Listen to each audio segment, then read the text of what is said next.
Selamat pagi Bapak Ibu sudah sekalian kasih Tuhan. Saudara kita bangkit berdiri. Kita akan memulai ibadah kita pada pagi hari ini.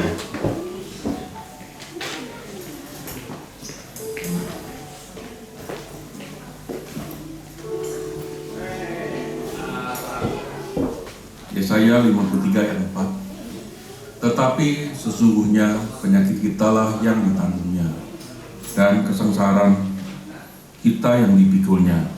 Padahal kita mengira dia kena tulah, dipukul dan ditindas Allah. Pertolongan kita datangnya dari Tuhan Allah yang menciptakan langit dan bumi.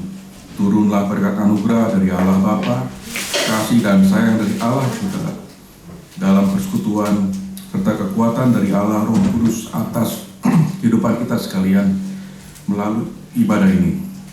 Dalam nama Tuhan Yesus Kristus, kita akan memulai ibadah ini. Haleluya. Amin. Pembacaan kitab yang terambil dalam Yesaya pasal 53 ayat 5 hingga 7 dan Wahyu 1 ayat 3. Tetapi dia tertikam oleh karena pemberontakan kita, dia diremukkan oleh karena kejahatan kita. Ganjaran yang mendatangkan keselamatan bagi kita ditimpakan kepadanya, dan oleh bilur-bilurnya kita menjadi sembuh. Kita sekalian sesat seperti domba, masing-masing kita mengambil jalannya sendiri. Tetapi Tuhan telah menimpakan kepadanya kejahatan kita sekalian. Dia dianiaya, tetapi dia membiarkan diri ditindas, dan tidak membuka mulutnya seperti anak domba yang dibawa ke pembantaian, seperti induk domba yang keluh di depan orang-orang yang memunting bulunya. Ia tidak membuka mulutnya. Bersama, berbahagialah ia yang membacakan dan mereka yang mendengarkan kata-kata nubuat ini dan yang menuruti apa yang ada tertulis di dalamnya, sebab waktunya sudah dekat.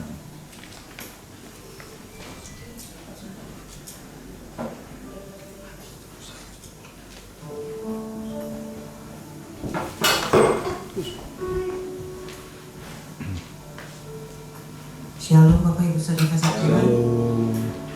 Siapa pas di sini yang percaya bahwa Tuhan Yesus itu baik? Sebelum mulai ibadah kita, mari kita satukan hati, kita berdoa kepada Tuhan. Tuhan Yesus, terima kasih Tuhan buat segala kasih karunia-Mu Bapa, buat segala anugerah-Mu Tuhan sepanjang hidup kami hingga pada hari ini ya Bapa. Kami percaya Tuhan, Engkau ada menyertai kami dimanapun kami berada ya Bapa. Tuhan Yesus, Engkau tahu kerinduan kami pada saat ini Tuhan. Kami rindu untuk memuji dan membesarkan nama-Mu ya Bapa. Kami rindu pujian yang kami naikkan Tuhan boleh menjadi hal yang menyenangkan hati Engkau ya Bapa. Itu kerinduan yang kami ya Bapa. Layakan kami untuk dapat memuji dan membesarkan nama Engkau. Sucikan dan kuduskan kami ya Bapa, sehingga setiap pujian yang kami naikkan kepada Engkau Tuhan boleh menjadi nyumpah yang harum di hadapan Engkau. Terima kasih Bapa surga, kami siap untuk memuji dan membesarkan nama-Mu. Haleluya.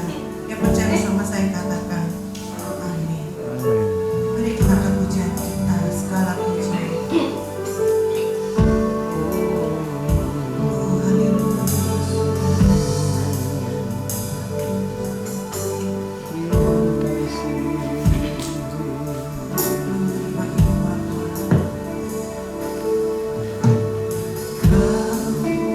Mencipta hidupku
Yesus,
Shalom, silakan duduk Bapak Ibu Saudara kasih Tuhan.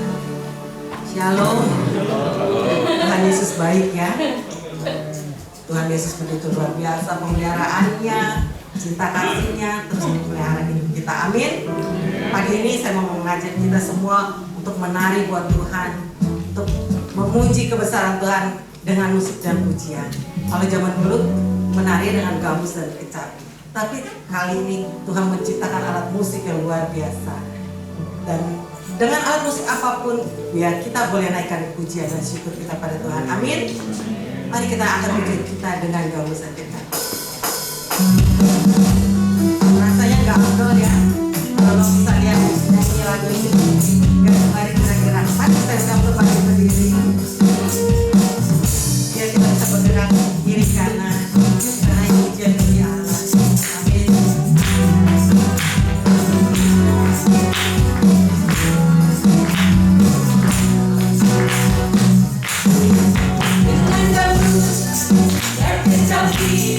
Mari kita puji Tuhan, bersoraklah, bernyanyilah, bersuka di hadapan-Nya. Serukanlah nama Tuhan yang memberi kemenangan. Kalau Allah di pihak kita, siapa lawan kita? Dengan gambus dan kecapi, mari kita puji Tuhan. Bersoraklah, bernyanyilah, bersuka di hadapan-Nya. Serukanlah nama Tuhan yang memberi kemenangan. Kalau Allah di pihak kita, siapa lawan kita? Terdengar suara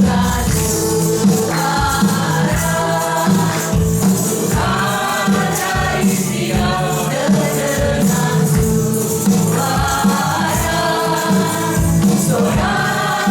gembira dari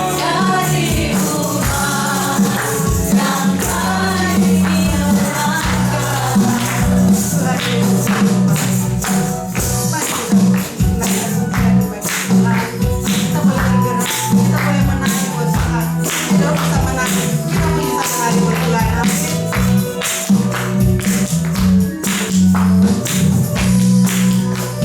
kami dan kecapi, mari kita puji Tuhan.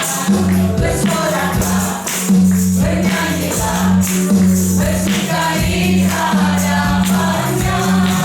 Serukanlah nama Tuhan yang memberi kemenangan. Kalau Allah di pihak kita, siapa lawan kita? Terdengar suara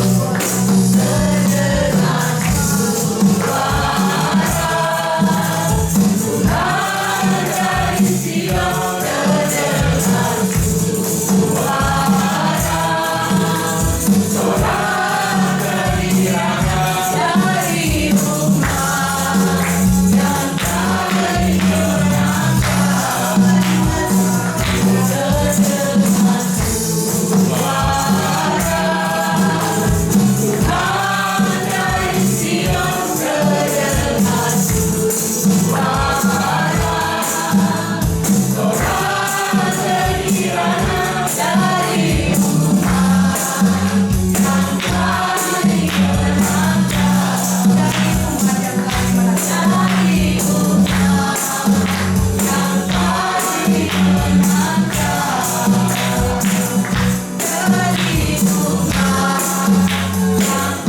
kami menangkan.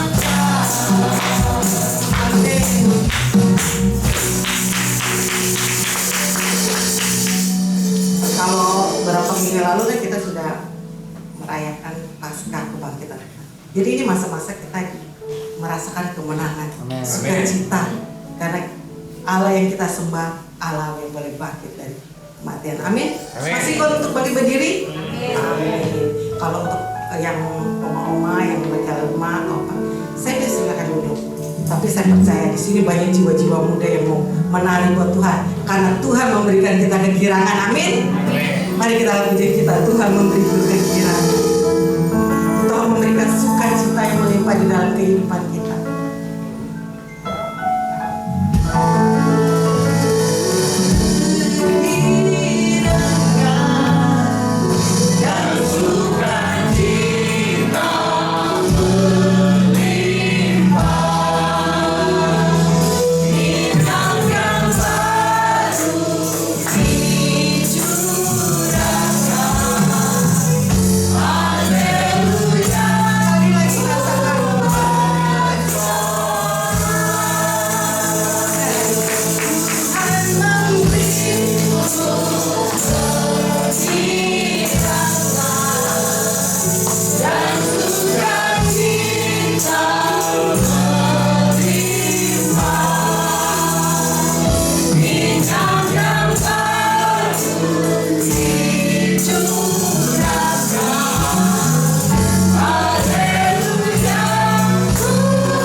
Pada pagi ini kita datang, mungkin datang dengan berbagai masalah, tapi ada juga yang tidak bermasalah.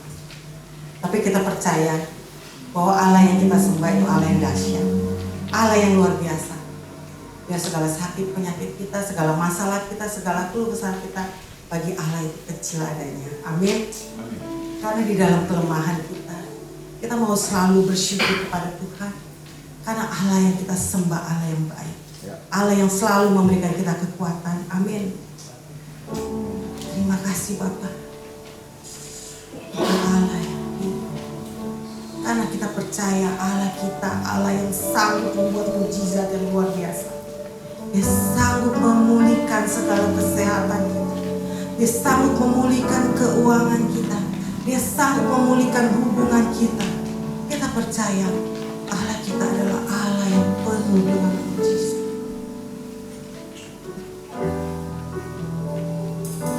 Mari kita nyanyikan lagu ini kita serahkan.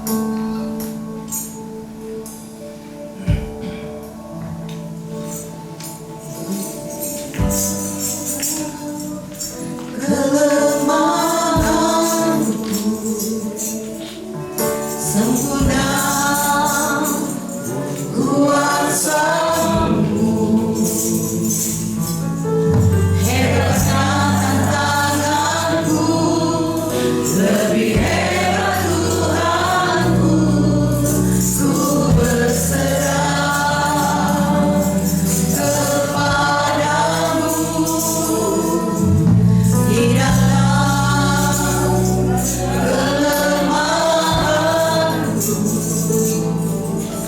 Sempurna kuasa-Mu,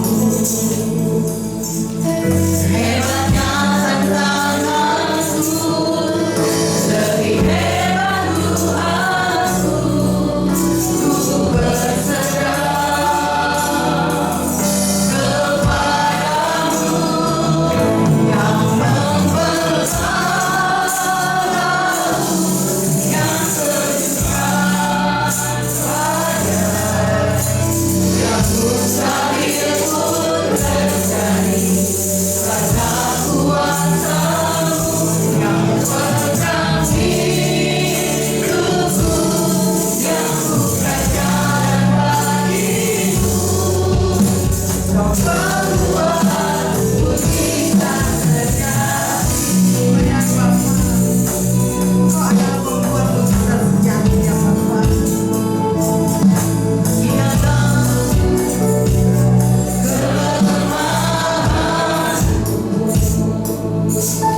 sempurna kuasa-Mu, hebatnya tantanganku,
dan sudah saya undang dengan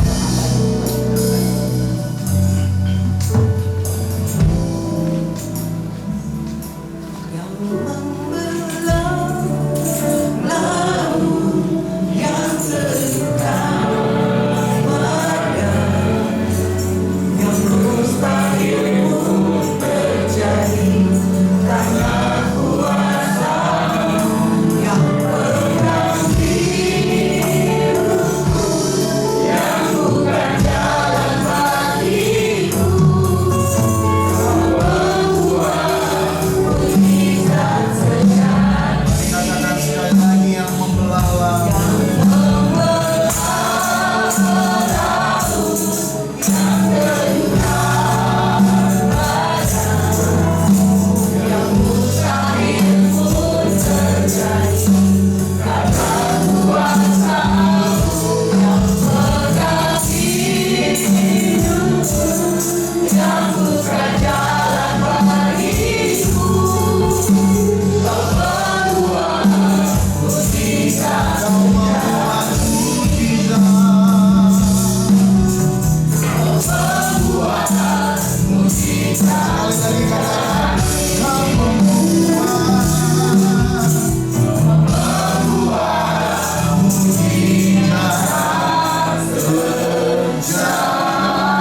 Mari berikan tepuk tangan bagi Tuhan Allah kita yang luar biasa. Haleluya. Terima kasih Tuhan. Kami percaya karena karya-Mu begitu luar biasa, agungnya Tuhan dalam seluruh kehidupan kami. Dan kami percaya bahwa Engkau adalah juru selamat buat setiap kehidupan kami. Karena itu Bapa di dalam surga, kami percaya ibadah kami ini Kau yang mentahbiskannya dari awal, pertengahan hingga daripada akhirnya. Bahkan dalam pemberitaan firman-Mu, perkataan-Mu, kami percaya perkataan firman tidak akan pernah kembali dengan sia-sia. Ia akan menyatakan apa yang menjadi kehendak Allah bagi setiap kami pribadi lepas pribadi, menurut kebaikannya, menurut rencananya, menurut kasih setianya bagi kami semua. Terima kasih, berkati Tuhan kami semua yang boleh mendengarkan dan yang menyampaikan. Sama-sama kita yang percaya berkata amin. Puji nama Tuhan. Selamat pagi. Shalom.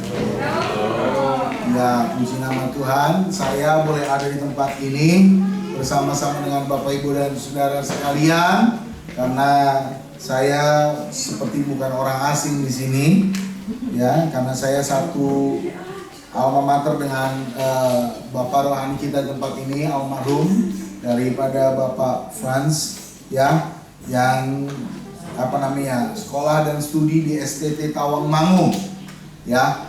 Dan Bapak Ibu dan Saudara sekalian, saya pernah juga di tempat ini melayani ketika waktu Om Franz masih hidup, dan saya juga sempat bersama-sama beliau, kita sama-sama ke Tawangmangu melayani GBS yang ada di Surakarta pada tahun berapa, waktu 2003 barangkali ya, 2003 atau mungkin 2001, 2002 ya. Karena setelah selesai saya 2001 dari Tawangmangu saya ke Jakarta langsung. Padahal waktu itu sebetulnya ada juga dosen saya Franz Tikipeu juga, ya, dari GSGA. Dia memilih memberikan saya tanggung jawab untuk kesempatan melayani di Bali. Tapi karena Tuhan punya kehendak, Tuhan punya rencana, saya harus ke Jakarta, Bapak Ibu dan Saudara sekalian. Dan akhirnya saya menikah dan berkeluarga, dan di 2015 Tuhan percayakan saya melayani Tuhan di Gereja Bethel Indonesia yang ada di daerah Menceng. Bapak Ibu tahu ya, daerah Menceng, khususnya di Pelopor, Jalan Pelopor dekat Patah Tulang, ya. Jadi di depan Patah Tulang itu gereja, jadi di sini Patah Tulang, di sini gereja, berhadap-hadapan itu Patah Tulang dan gereja, ya kan? Nah, jadi kita di sana mengobati, di sini berdoa, gitu. Ya, jadi saat saya boleh ada di sana 2015, saya melanjutkan pelayanan almarhum juga yang sekarang sudah almarhum, alumni Tawangmangu juga, yaitu Bapak Pendeta Roni Sirait, ya. Dan saya melayani Tuhan sampai saat ini bersama istri dan anak-anak saya dan tim pelayanan kami yang ada di sana. Dan saya mulai dengan pelayanan yang boleh dibilang Bapak Roni itu hanya menanggung jawabi saya satu tempat, ya kan, untuk melanjutkan pelayanan di sana dengan jemaat nihil, Bapak Ibu. Ya, jemaatnya nol. Karena saya sebelumnya sudah melayani Tuhan dalam perintisan juga di 2011 hingga 2013-14 saya ada di Tanjung Duren, khususnya yang di samping KFC. Itu kita pernah pakai tempat itu ruko, kita buka perintisan di sana, dan bersama dengan jemaat Tuhan yang ada di sana saya ajak untuk ke pelopor. Tapi memang Tuhan punya rencana, dan di sana akhirnya dari yang ada 15 orang, puji nama Tuhan sekarang ada 30-40 orang. Tepuk tangan dulu buat Tuhan Yesus yang baik. Ya, kurang lebih Bapak Ibu dengan sekolah minggunya, ya, 30-40 orang. Dan itulah kira-kira perkenalan. Saya adalah pendeta Jujung, ya, R. Tambunan. Saya sedang kuliah, ambil program doktoral yang ada di Sekolah Tinggi Teologi Baptis Semarang. Ya, demikian. Saya sudah kenal beberapa rekan hamba Tuhan, ya, dari anaknya, terus mantunya Pak Frans, lalu teman saya juga Pak Egim, ya, yang sama-sama kita pernah di Bandung waktu itu, ya Pak, ya. Di Bandung waktu ada Munas, ya, atau Mubes, ya, Munas, ya, kurang lebih, ya Pak, ya. Dan GBS waktu itu saya belum menjadi gembala waktu itu, ya. Dan itulah kira-kira Bapak Ibu dan Saudara sekalian, semua baik. Amen. Puji Tuhan, semua ke dalam keadaan baik. Amen. Yang percaya katakan amin. Amen. Yang percaya katakan amin. Amen. Iya dong, semangat dong Bapak Ibu, udah pada sarapan kan? Amin. Amin. Sekarang Bapak Ibu, saya gerak untuk menyampaikan satu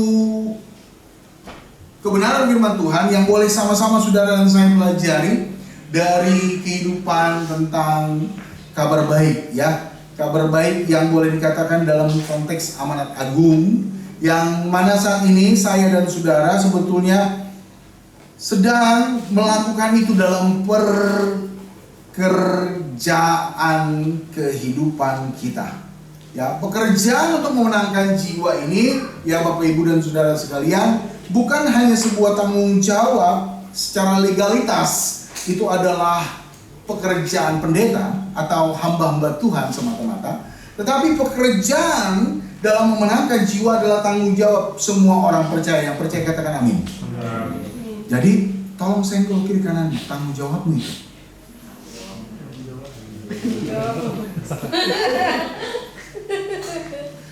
Jangan hanya melihat kepada Pak Pendeta di sini sebagai gembala sidang Pak Victor di sini, atau mungkin anak-anaknya yang lainnya. Tidak bisa, atau Ko Ekim mungkin. Tidak bisa Bapak Ibu dan Saudara sekalian. Tapi itu menjadi tanggung jawab kita bersama ketika kita melayani Tuhan, ya, di dalam kehidupan kita sehari-hari. Mari kita buka dalam kebenaran firman Tuhan yang terambil dari Matius pasal yang keempat. Ya, Matius itu setelah kejadian, ya Bapak Ibu. Ayat yang ke-19.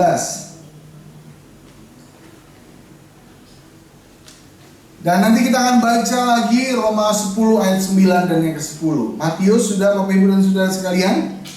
Sudah? Kita baca ya bersama-sama. 2, 3, ya. Yesus berkata,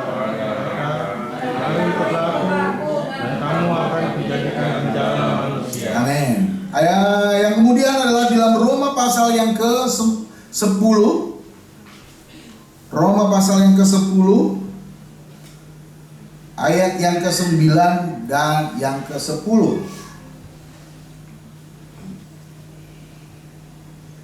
Ya, Roma 10 ayat yang ke-9 dan yang ke-10. Mari kita baca bersama-sama. 2, 3, ya. Sebab kamu mengaku dengan mulutmu bahwa Yesus adalah Tuhan, dan percaya dalam hatimu bahwa Allah telah membangkitkan Dia dari antara orang mati, maka kamu akan diselamatkan. Karena dengan hati orang percaya dan dibenarkan, dan dengan mulut Amin. Dengan percaya dan mengaku, orang akan diselamatkan. Nah, semua ini membutuhkan tanggung jawab dari anak-anak Tuhan. Bagaimana orang yang belum percaya, dia akan mengaku dengan mulutnya, dia akan percaya dari hatinya untuk menerima Yesus sebagai Tuhan dan Juru Selamat dalam kehidupannya. Ini menjadi sebuah pekerjaan Tuhan yang harus ditanggung-jawabi. Dan tanggung jawab itu harus dimengerti dan dipahami secara sungguh-sungguh dan benar. Maaf, bukan karena saya hanya dari gereja Bethel, tapi paham ini juga disampaikan oleh senior kami, bahkan tokoh gereja kami yang dulu juga ada di GBIS, Bapak Dr. Hayal Senduk. Pekerjaan jiwa itu menurut dia adalah memenangkan jiwa menjadi bagian yang terpenting dalam kehidupan orang-orang percaya.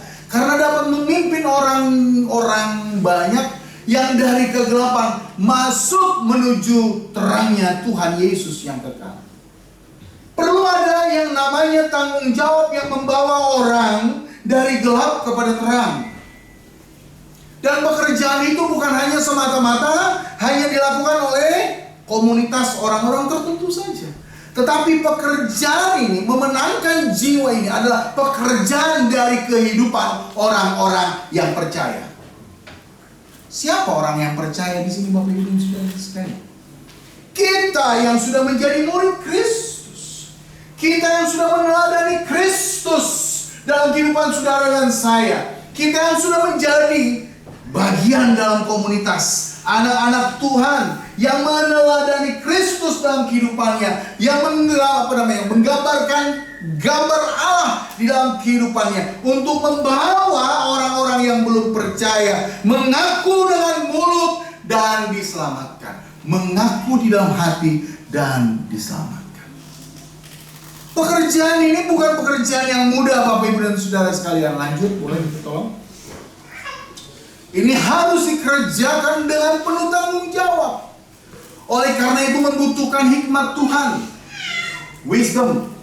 Ya, kalau Bapak Ibu sedang bekerja di dalam pelayanan Tuhan, yang terjadi seringkali kita ini hanya memberitakan ajaran. Saya tidak anti dengan pengajaran, saya sangat respect dengan pengajaran, saya sangat hormat dengan pengajaran firman Tuhan.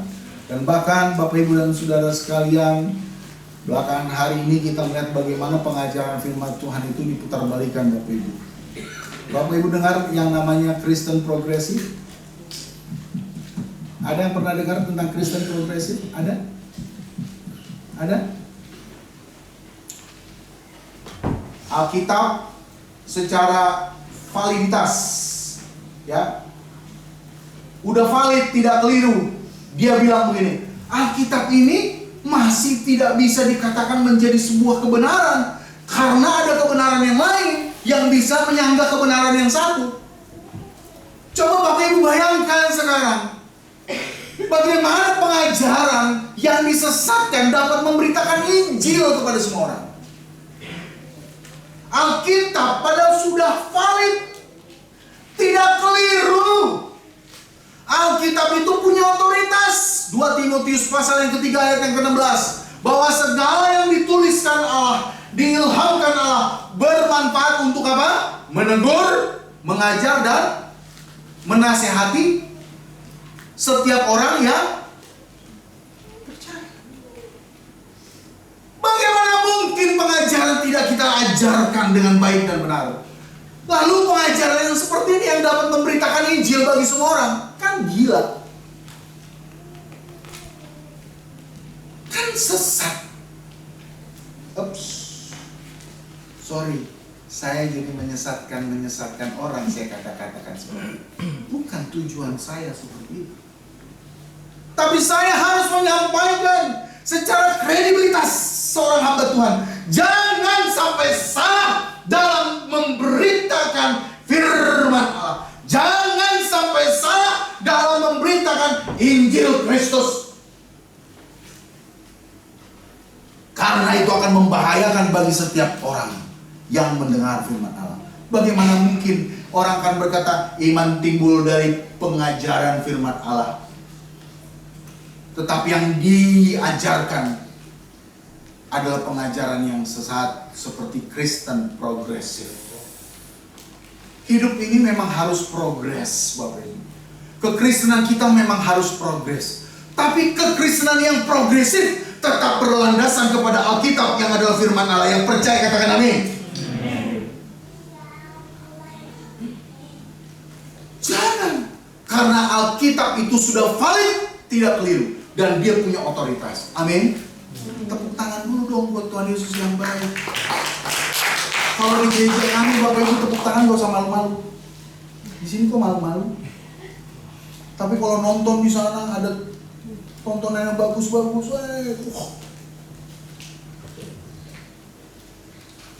buat Tuhan dia malu-malu. Jangan ya Bapak Ibu, harus lebih bersemangat. Amin. Saya melihat tadi walaupun teduh tadi pujian penyembahannya, hadirat Tuhan luar biasa ini. Saya rasakan banget. Saya duduk diam di situ, saya menyembah Bapak Ibu. Tapi maaf ya, Bapak Ibu nggak bisa mengharapkan dari saya yang tiba-tiba bisa menyembah. Nggak bisa. Saya bukan tipe yang begitu Bapak Ibu. Amin. Amin. Kalaupun ada, tidak masalah. Karena gereja Kristen ya yang beraliran karismatik seperti kita itu juga memberikan pujian penyembahan dalam pelayanannya. Amin. Silahkan bagi setiap orang boleh menyembah Tuhan dengan ekspresif. Silahkan, nggak apa-apa buat saya. Tapi jangan sampai dipaksa-paksa. Mari kita berbahasa roh. Itu juga udah sesat. Karena saya tidak mengajarkan itu di pelayanan Tuhan dimanapun juga. Amin. Amin. Ya, yang penting adalah saudara memiliki hubungan pribadi dengan Tuhan. Landasannya apa? Alkitab. Jadi kalau Bapak Ibu bicara tentang pelayanan pemberitaan Injil harus dengan wisdom, ya. Karena kenapa? Mari kita buka dan kita lihat dalam Amsal 11 ayat yang ke-30. Karena lewat pemberitaan Injil Kristus, ya, hasil yang disampaikan adalah membawa orang kepada kebenaran. Amin. Amin. Hasil daripada pemberitaan Injil Kristus membawa orang kepada kebenaran. Dan kalau dia sudah hidup dalam kebenaran, maka dia akan menjadi seperti pohon kehidupan yang memberikan sukacita bagi setiap orang yang melihatnya. Saya lihat kemarin loh, ada anak Tuhan teman saya loh, yang dulu 2 tahun yang lalu, yang dulu 3 tahun yang lalu, yang dulu 5 tahun yang lalu, 10 tahun yang lalu, dia itu bajingan, dia itu penjahat. Tapi hasilnya sekarang dia sudah hidup dalam kebenaran. Dan begitu dia hidup dalam kebenaran, kehidupannya memancarkan kehidupan seperti pohon yang begitu indah, yang begitu cantik, yang begitu indah, yang begitu luar biasa, yang dapat dilihat, dipandang, dan ternyata betul. Kalaupun dia punya penghasilan buah di sana, buahnya sedap untuk dirasakan. Bapak Ibu, membawa orang harus membawa kepada kebenaran. Makanya kalau penginjilan, hindari perdebatan. Amin. Amin. Hindari perdebatan Bapak Ibu. Pemberitaan Injil bukan membuat saudara dan saya berdebat. Kita tidak sedang memperdebatkan iman kita kepada siapapun juga. Kalau dia belum bisa menerima Yesus, sudah, jangan paksa. Karena di balik pekerjaan Injil ini ada kuasa Allah yang akan membawa orang masuk kepada kebenaran, yang akan membawa orang dari gelap kepada terangnya Kristus. Harus seperti itu. Pertama kali kami datang pelayanan Bapak Ibu dan Saudara sekalian, 5 tahun pertama dari 2015 sampai 2020, saya hampir lari dari pelayanan. Saya hampir lari dari pelayanan. Jujur saya harus katakan, kalau nggak salah Pernah datang kan ke gereja ya? Tahun berapa ya nak? Tahun berapa ya? 2019 kalau nggak salah, sebelum COVID ya kalau nggak salah ya, 2018. Waktu itu pas pendeta kita Yohanes Setiawan, ya, waktu itu pernah kita undang pelayanan, kebetulan beliau jadi ikut. Siapa nama? Lupa saya. Daniel ya, IG kita satu IG ya. Saya IG barengan ya. Kalau nggak salah ya Daniel ya. Waktu itu dia diajak main karena Pak Yohanes Setiawan pas khotbah di tempat kita. Nah,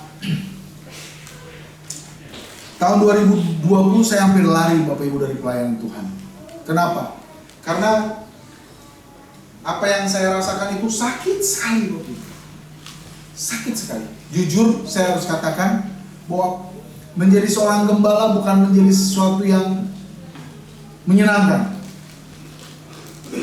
Pekerjaan Tuhan yang sangat sulit adalah seorang gembala. Makanya Bapak Ibu dan Saudara sekalian tolong dengar baik-baik. Gembala itu tidak gampang. Gembala itu harus membawa domba-dombanya menuntun ke air yang tenang. Betul? Betul nggak Bapak Ibu? Betul? Dan membawa ke dalam rumput yang hijau. Makanan yang diajarkan rumputnya harus hijau, harus yang segar, dan harus memberikan air kehidupan yang membawa ketenangan bagi semua orang. Amin. Dan itu gak gampang Bapak Ibu dan Saudara sekalian.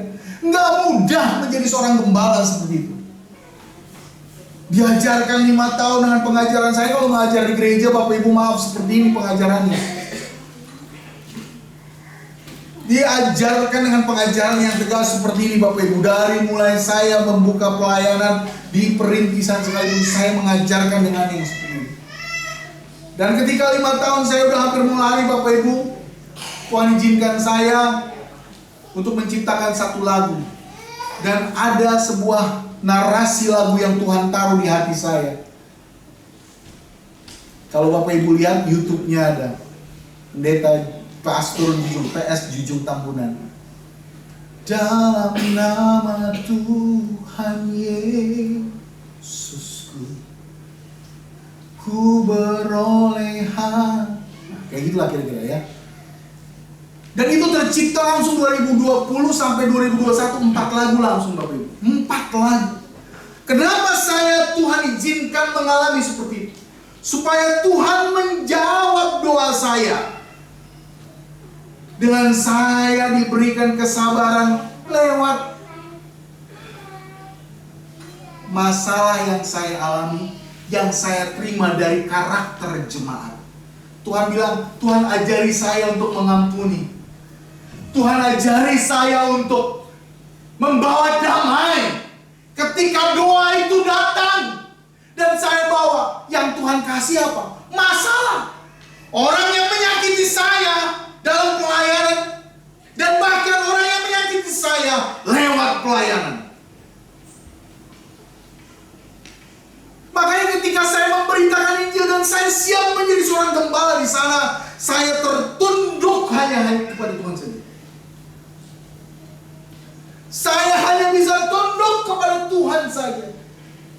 Dan akhirnya ketika hal itu mulai terjadi, saya bilang begini sama istri dan anak-anak saya, kita itu yang tadinya sakit sekali.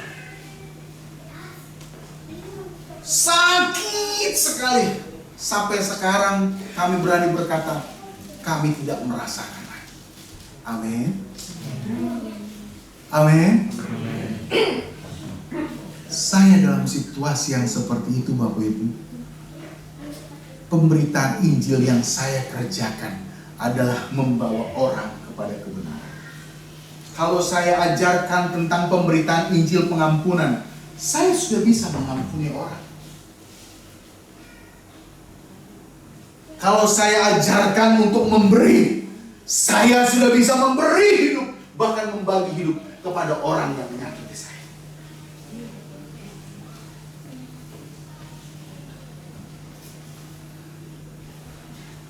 Nah, betapa besarnya hati pekerjaan penginjilan ini Bapak Ibu.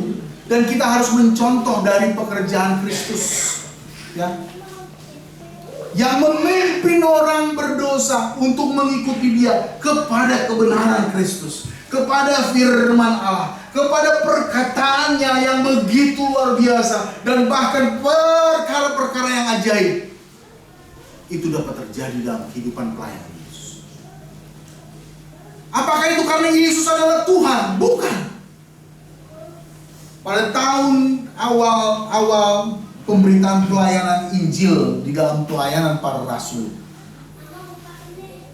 ketika Yesus sudah naik ke surga, para rasul itu harus melakukan perkara-perkara pelayanannya dengan mempercayai hidupnya kepada Tuhan. Dan dia harus percaya Tuhan Yesus yang sudah naik ke surga menyatakan diri di dalam kuasanya.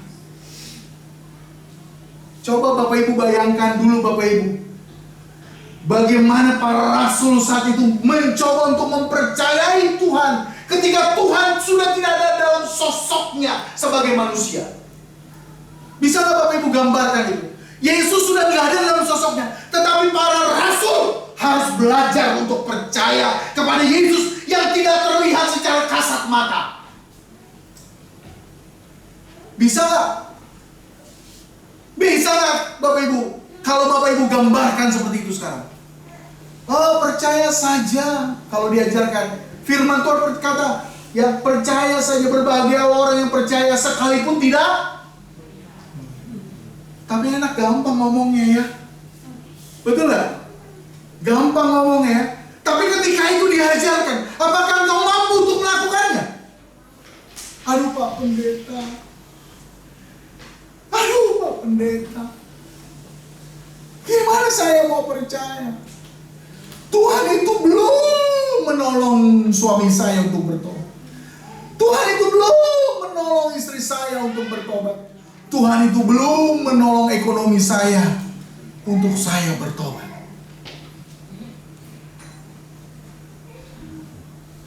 Kita terkadang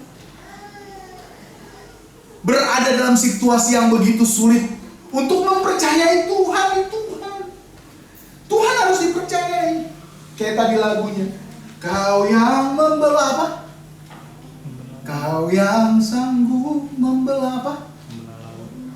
Membelah laut. Bagiku Kau membuat mujizat terjadi. Emang gampang ya ini? Waktu saya merenung duduk di sana Bapak Ibu, bagaimana saya dapat membelah laut masalah kehidupan saya. Dan saya percaya akhir dari ending segala-gala masalah yang saya alami dan saudara alami, ada mujizat. Kan gak dilihat kasat mata.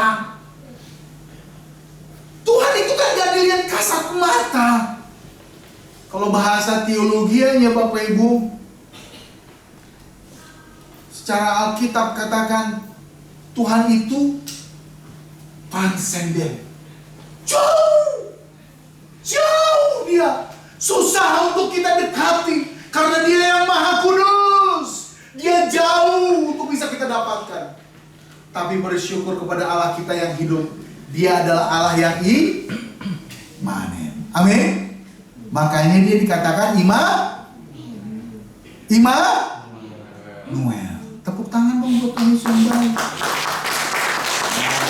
Tadi tepuk tangannya kerasnya 5%, sekarang naik 20%. Sulit amat tepuk tangannya Bapak Ibu. Lanjut. Jadi Allah yang sedang memimpin kita dari pelayanan kita untuk membawa orang yang berdosa mengikuti Yesus. Harus ingat ya Bapak Ibu, banyak hamba Tuhan ini memberikan teladan yang seringkali akhirnya sampai kepada figur. Kalau ada pendeta-pendeta zaman dulu yang sangat dikagumi ya Bapak Ibu ya, pendeta-pendeta orang kalau dulu kan, coba lihat, kalau dulu lagi trennya mujizat gitu ya kan, yang waktu itu KKR Benihim, masih ingat Bapak Ibu? Tahun berapa itu? Siapa yang pernah datang ke KKR Benihim? Ibu ya? Ibu namanya siapa Ibu? Mama siapa namanya? Rutina ya, Bu Rutina ya. Coba kalau Bapak Ibu lihat dulu, Kalau KKR itu pendeta Benihin kan dia buka jasnya, hus, betul ya Bapak Ibu ya? Lihat nggak?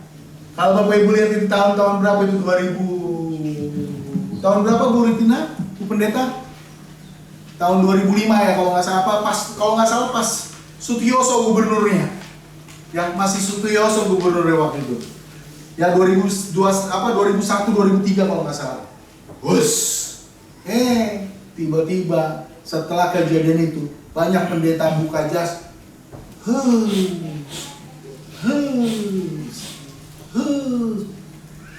ada yang jatuh nggak ada. Jadi yang terjadi di dalam pelayanan, orang itu hanya mengikuti sosok gembalanya, hanya mengikuti sosok penginjilnya, hanya mengikuti sosok WL-nya, hanya mengikuti sosok pemain musiknya, hanya mengikuti sosok. Tetapi dia tidak dibawa kepada Kristus untuk mengikuti kepada kebenaran Kristus. Amin. Amin. Oh iya, orang itu terpesona terkadang dengan sosok. Tahun 96 saya bertobat pertama-tama Bapak Ibu. Sebelum saya melihat Benihin, Bapak Gembala sidang saya, Bapak Rohani saya sudah melakukan hal yang seperti itu. Dan beliau, almarhum Pendeta Alex Iranata, Bapak Ibu pernah dengar namanya, yang ada di Senen Menara Era waktu itu, sekarang gerejanya dijual. Tragis ya Bapak Ibu, tragis. Gerejanya sekarang sudah dijual. Dan pada waktu beliau membawa kami ke dalam pertobatan itu, beberapa hamba Tuhan itu seperti memfigurkan sosok almarhum Pak Alex Iranata. Termasuk saya. Tapi saya tidak memfigurkan tentang buka jas lalu, bukan. Tapi saya memfigurkan dia dengan cara menyampaikan perkataan firman yang begitu tegas. Makanya sekarang Bapak Ibu kalau dengar firman Tuhan dalam pengajaran ini, saya nggak aling-aling Bapak Ibu menyampaikannya. Saya nggak perlu suruh gembala pendeta lain untuk khotbah di tempat saya untuk pengajaran yang tegas. Saya sendiri yang mengajarkan firman Tuhan dengan pengajaran yang benar dalam ketegasan yang jelas. Terserah jemaat mau terima ataupun tidak. Buat saya keselamatan itu adalah pekerjaan Allah. Amin. Yes. Pekerjaan Allah yang Tuhan sendiri bekerja. Tugas kita dalam pekerjaan itu adalah hanya menyampaikan Injil Kristus dan membawa orang kepada Kristus. Bukan membawa orang kepada gerejanya, bukan membawa orang kepada pendetanya, bukan membawa orang kepada WL-nya. Makanya jangan kaget sekarang Bapak Ibu, gereja penuh padahal di dalamnya ada LGBT. Ups. Saya tegas lagi nih. Ngomongnya tegas lagi saya nih kayaknya nih. Jangan kaget Bapak Ibu. Dan karena banyak kepentingan tertentu dari orang-orang tertentu, hal-hal yang seperti ini dikesampingkan. Bagaimana mungkin yang namanya dosa bisa dikesampingkan? Hanya karena apa? Jemaat supaya banyak. Jemaat supaya datang memberi. Bagaimana mungkin Bapak Ibu dan Saudara sekalian? Terserah nanti Bapak Gembala yang dengar khotbah ini, waduh keras banget kayaknya. Mau diundang lagi juga nggak apa-apa, diundang juga nggak apa-apa. Saya kerjanya memang melayani Tuhan dengan tegas. Tapi ini pengajaran Bapak Ibu. Ini pengajaran. Saya nggak aling-aling, maaf. Saya nggak berubah sosok jujung yang dulu. Bukan pemarah, tapi tegas. Amin. Amin. Ya Pak Pendeta, jangan takut membicarakan yang tegas Pak.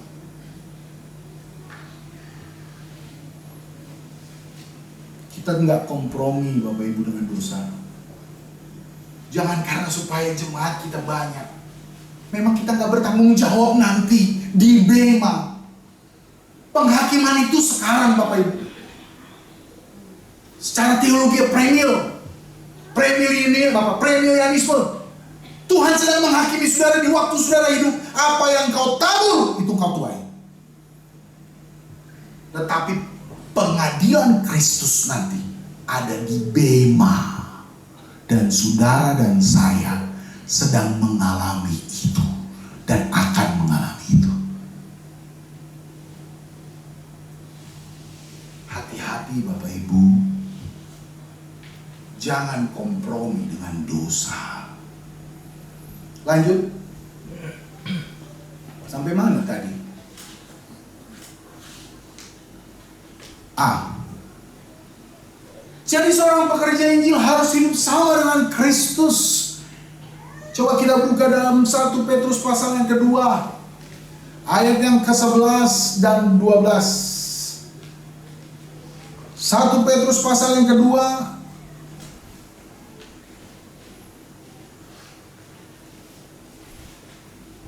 ayat yang ke-11 dan ayat yang ke-12. Peringatan untuk hidup sebagai seorang hamba Allah. Dengarlah baik-baik, hai engkau hamba-hamba Tuhan. Hai engkau murid-murid Kristus, dengarlah baik-baik. Saudara-saudaraku yang kekasih, aku menasihati kamu supaya sebagai pendatang dan perantau kamu harus menjauhkan diri dari keinginan daging yang berjuang melawan jiwa. Yang ke-12, milikilah cara hidup yang baik di tengah-tengah bangsa-bangsa bukan Yahudi, supaya apabila mereka memfitnah kamu sebagai orang durjana, mereka dapat melihatnya dari perbuatan-perbuatanmu yang baik dan memuliakan Allah pada hari Ia melawat mereka. Tahun-tahun pertama waktu saya melayani menjadi gembala di tahun 2015 sampai tahun 2020, begitu banyak orang-orang bule Bapak Ibu yang saya berkati dalam pelayanan pengembalaan saya. Tapi tahu nggak apa yang saya lakukan? Saya memberkati, meneguhkan, memberkati peneguhan nikah, perkawinan dengan cerai hidup. Ups, masuk lagi pengajaran ini. Jujur saya harus katakan Bapak Ibu, saya money oriented. Saya uang yang saya cari waktu itu. Orang masih berapa? Terakhir kemarin belum lama,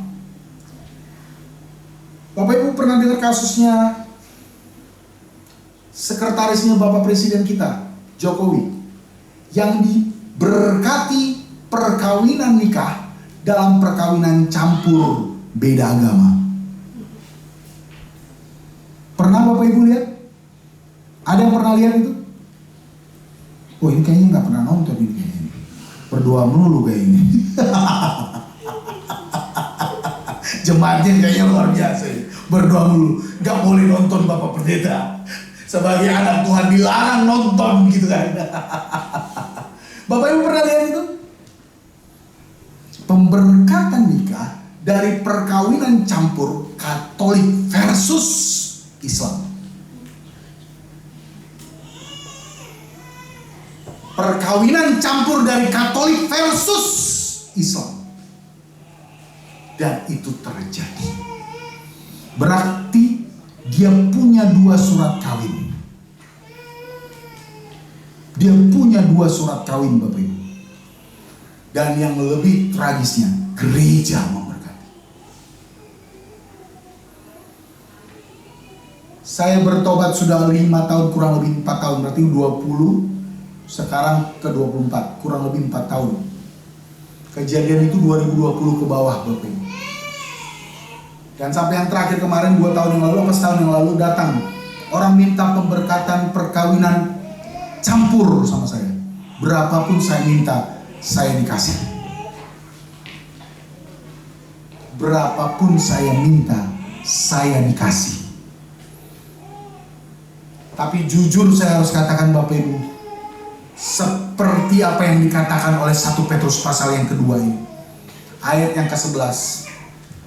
Saudara-saudaraku, sebagai hamba Tuhan, Petrus menyatakan ini, yang kekasih, aku menasihatkan kamu supaya sebagai pendatang dan perantau, kita ini musafir Bapak Ibu. Hidup kita ini hanya sementara di dunia ini. Hidupmu bukan sementara Bapak Ibu, bukan sebentar bukan sepanjang masa, tapi hanya sementara. Hidupmu bukan selama-lamanya di dunia ini, tapi hanya sementara. Hanya sebagai pendatang dan perantau, musafir. Kamu harus menjauhkan diri dari keinginan daging yang berjuang melawan jiwa. Nafsu saya itu saya perjuangkan untuk saya kalahkan Bapak Ibu. Ditawarkan berapapun saya minta, saya dikasih. Asalkan saya memberkati dan mengeluarkan surat perkawinan. Mengerikan kan Bapak Ibu? Makanya cara hidup saya itu ngawur Bapak Ibu. Penuh kedagingan, penuh emosional, penuh nafsu. Lanjut.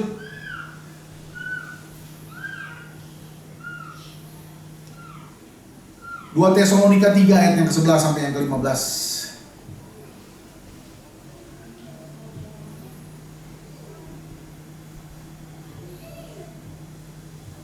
Ayat yang ke-11 sampai yang ke-15.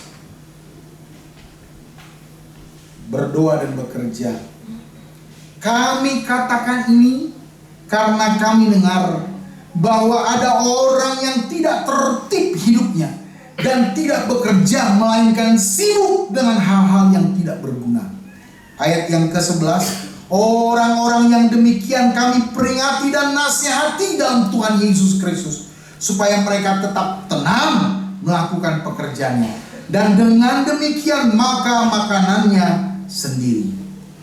Ayat yang ke-13, dan kamu saudara-saudara, janganlah jemu-jemu berbuat apa yang baik. Jika ada orang yang tidak mau mendengarkan apa yang kami katakan dalam surat ini, tandailah dia dan jangan bergaul dengan dia, supaya ia menjadi malu. Tetapi janganlah anggap dia sebagai musuh, tetapi tegurlah dia sebagai saudara. Jadi kalau pemberitaan Injil melihat sesuatu yang salah, tegur Bapak Ibu sebagai saudara. Kalau nggak bisa ditegur ya sudah, bukan pekerjaanmu untuk menyelamatkan dia.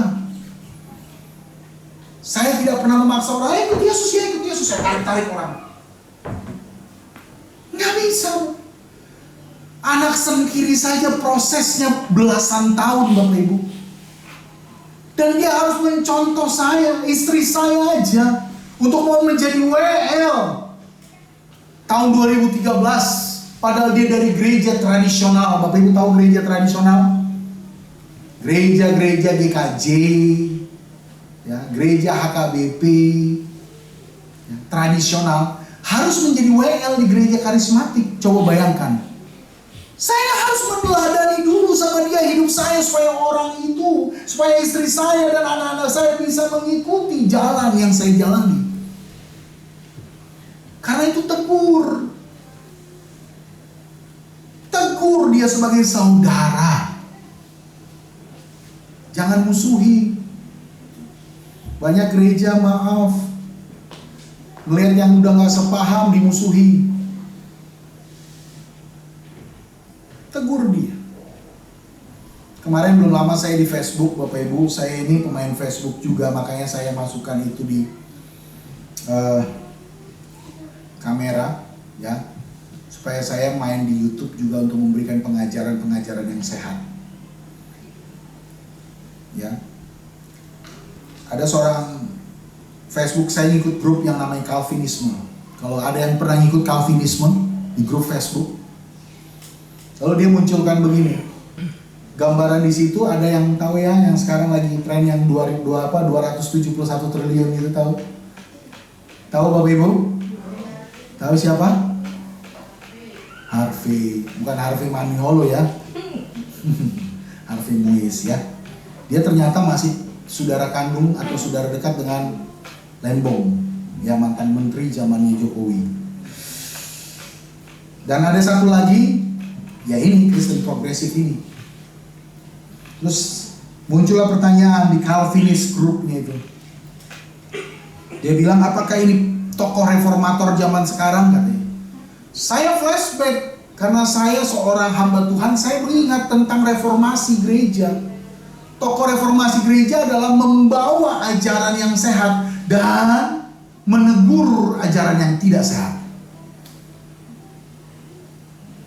Dari mulai zamannya Luther, Calvin, Zwingli, bahkan sampai kita yang Jacob, yang Armenian. Kita ini orang Injili Bapak Ibu, yang karismatik ini adalah keturunan daripada Yakub, Armenianisme.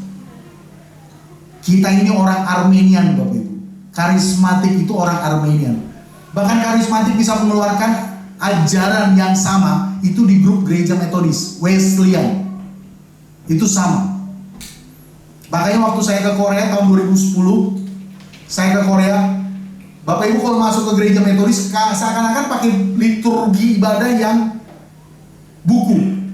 Padahal sebetulnya di tengah-tengah minggu mereka beribadah dengan karismatik. Di Korea Selatan waktu itu. Nah saya bilang, reformasi yang seperti apa yang sudah dia buat? Lalu muncullah perkataan ada seorang dari orang-orang Indonesia Timur kayaknya, tidak apa-apa, jangan menghakimi, karena mereka itu tidak melakukan penyembahan berhala. Saya bingung Bapak Ibu, maksud Alkitabnya apa? Kok kamu kompromi dengan dosa? Saya tidak bermaksud memusuhi Kristen progresif atau si Muis ini, tapi saya sedang mengajarkan sesuatu yang baik. Jangan mentolerir dosa, jangan kompromi dengan dosa. Lalu dia tampilkan sesuatu yang ajarannya dia buat di Facebook, lalu saya bikin ketawa. Dia ejek saya dengan, iya gemoy. Saya dibilang gemoy, emang saya gemoy ya? Saya gemoy Bapak Ibu. Masih lebih gemoy kokoh yang di sini ya Pak ya. Saya lucu Bapak Ibu melihat itu Bapak Ibu. Saya nggak memusuhi dia, saya ketawa aja. Jadi kalau ada sesuatu di sini yang Pak Gembala ya, yang tidak sepaham, nggak apa-apa. Ya hamba Tuhan Pak Pendeta, ya kok ya, nggak apa-apa. Pak Kim ya, nggak apa-apa. Bawa orang kepada kebenaran Kristus. Amin. Kalau dia sesat, ajarkan yang benar. Makanya terus ajarkan kebenaran firman Tuhan. Ibadah itu sangat besar manfaatnya, sangat besar faedahnya. Amin. Paulus menulis itu. Besar karena ada pengajaran, besar karena ada apa? Firman Tuhan di sana. Amin. Yang terakhir Bapak Ibu, saya berharap Bapak Ibu bisa melihat ini sebagai pekerjaan dalam memenangkan jiwa. Seperti seorang yang menjadi penjala ikan. Lanjut. Ya, sebetulnya masih panjang. Bukan, pekerjaan memenangkan jiwa. Perkataan Yesus pada pekerjaan memenangkan jiwa itu seperti sedang menabur. Yesus berkata kepada mereka, marilah ikutlah aku, dan kamu akan kujadikan penjala. Kita harus merangkul orang-orang yang bisa. Saya sedang berpikir seperti itu Bapak Ibu. Terkadang di dalam memberitakan Injil ya, memberikan kabar baik, mungkin tidak semua bisa memiliki paham yang sama dengan kita. Saya harus katakan jujur ya, GBIS sama GBI saja pecah toh. Betul nggak? Tapi sekarang sudah bersatu. Merangkulan.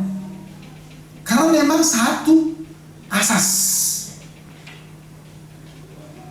Satu dasar. Kebenarannya Alkitab. Kelompok Armenianisme. Dan bersatu. Gak apa-apa. Membawa orang untuk menjadi penjala, itu harus kita perlengkapi dulu. Kita ajari dulu. Kita nggak mungkin memberikan dia langsung menjala karena dia nggak punya kemampuan untuk menjala ikan. Betul nggak Bapak Ibu? Betul nggak? Dulu saya pernah jadi seorang pengajar di sini. Dulu masih ada kelas kan? Sempat dibikin kelas dulu di sini sama Pak pendeta kita, almarhum Bapak rohani kita. Daniel kalau nggak salah ikut ya, Daniel ya dulu ya, pernah ikut ya. Kelas dulu dibikin kelas di sini. Pengajaran dibikin di sini. Perlengkapi dulu. Berikan mereka kemampuan untuk bisa menabur dan menjala ikan. Jadi jemaat, tolong pahami, gereja sedang memperlengkapi saudara sekarang. Melalui para pengkhotbah, melalui pendidikan pengajaran yang disampaikan oleh gereja, gereja sedang memperlengkapi jemaat Tuhan. Amin. Saya sudah lama melayani Tuhan, gak perlu, saya sudah tahu. Aduh Tuhan. Terkadang kesombongan kita yang membuat kita itu menjadi terlihat tidak mampu. Terakhir Bapak Ibu kesaksian, belum lama saya ketemu seorang hamba Tuhan. Dia bekerja di sebuah cafe. Ini saya mau closing statement di sini. Dan ketika saya ketika saya datang ke tempat dia, kebetulan saya lagi nganter anak dan saya ada di cafe itu duduk. Dan hamba Tuhan itu adalah seorang hamba Tuhan yang bekerja sebagai barista. Dia belum pendeta, tapi dia adalah seorang sarjana teologi dan bekerja menjadi seorang barista. Saya langsung berpikir Bapak Ibu, hamba Tuhan sekarang harus bisa masuk sampai semua lini kehidupan manusia. Pelayanan, pemberitaan Injil harus bisa masuk sampai semua lini kehidupan orang-orang yang ada di dunia ini. Tolong gereja pikirkan itu. Tolong gereja pikirkan itu. Hamba-hamba Tuhan yang punya kemampuan untuk membuka usaha, pikirkan itu. Dan ternyata dia bekerja menjadi seorang barista dari seorang hamba Tuhan yang dari China, datang dari Tiongkok sana. Jadi buka pelayanan di Indonesia. Dan tahu nggak Bapak Ibu, dia bergabung sama salah satu sinode di Indonesia. Dia nggak buka sinode dari Cina, datang ke Indonesia. Dia bergabung. Dan dia buka, tempatnya sudah ada dekat SMA 78, Plaza Semanggi, di Tangerang sudah ada, dan itu dibuka untuk pelayanan gereja sekaligus. Kafe di bawah, di atas gereja.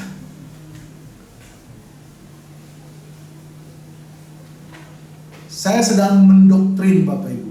Saya sedang mengedukasi Bapak Ibu dan saudara sekalian. Bagaimana pelayanan sekarang harus masuk ke dalam dunia postmodernisme. Kehidupan yang modern ini, gereja harus ditantang bisa mengikuti kehidupan yang ada. Perlengkapi mereka dengan ajaran Injil Kristus. Tapi kalau ada yang punya kemampuan untuk memiliki talenta-talenta di bidang seperti barista, kenapa tidak? Bekerjalah di sana. Ada yang memiliki dalam bidang perdagangan, kenapa tidak? Bekerjalah di sana. Dan beritakanlah Injil di sana. Ayo Bapak Ibu. Karena di luar sana banyak jiwa membutuhkan orang-orang yang hidup dalam kebenaran untuk menyampaikan itu, untuk memberitakan itu. Dan saya dan saudara adalah penjala-penjala itu. Amin. Ayo. Tapi jangan seperti beberapa pengusaha-pengusaha ya. Pak Ahok pernah dengar dan bilang begini, ya, itu ada pengusaha di sana. Maaf, bukan saya yang ngomong, lu Ahok yang ngomong ini. Tahu nggak apa yang dibilang Ahok? Itu pengusaha sana. Kalau Senin sampai Sabtu manusia dibohongi, tapi kalau Minggu Tuhan yang dibohongi. Jangan ya. Halo para pengusaha. Amin. Yang amin sedikit. Saya pulang aman kan nanti ya. Amin para pengusaha.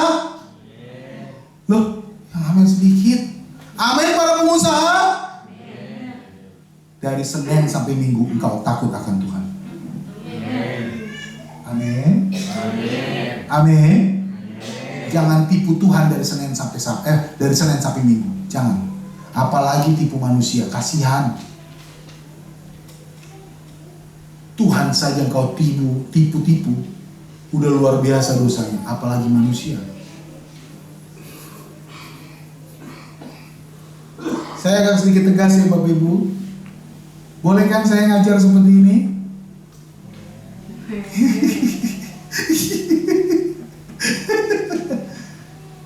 Ini pengajaran firman Tuhan. Amin. Jangan Anda takut untuk mendengar pengajaran yang seperti ini. Saya bilang kita bangkit berdiri. Saya percaya Anda dan saya sedang diperlengkapi Tuhan menjadi seorang pemberita Injil pada hari ini. Bagaimana saudara harus diperlengkapi sekarang sebagian dari apa yang saudara dengar sudah disampaikan kepada saudara semua. Saudara semua harus bisa menjadi pemberita Injil yang memuliakan nama Tuhan. Di setiap hari kehidupanmu harus bisa memperlengkapi orang lain. Harus bisa membawa orang lain dari gelap kepada terangnya Kristus. Itu harus menjadi dominasi atas hidupmu dan hidupku.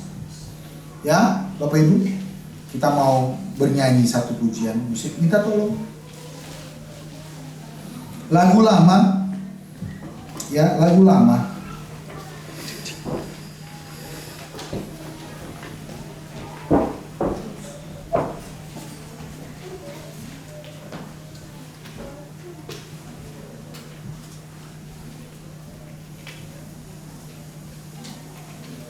Erat dengan hatimu, Sydney Mohaide, Giving My Best. Tahu ya lagunya ya? Tahu ya lagunya? Tahu kok? Erat dengan hatimu, tahu ya? Ada teksnya ya?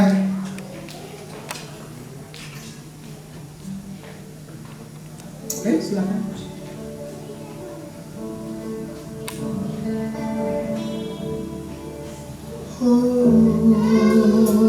Ini bisa ya? Tes.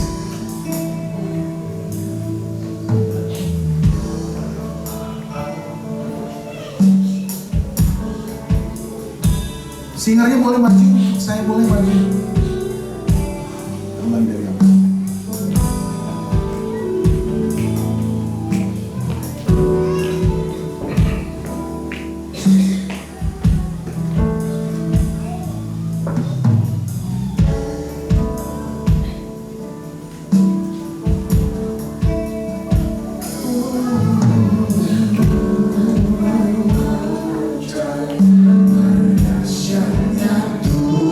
Tuhan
kita minta tolong bro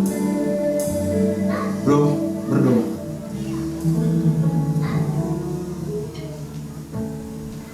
Terima kasih Tuhan Yesus untuk hari ini. Kami bersyukur buat segala kebaikan Kau.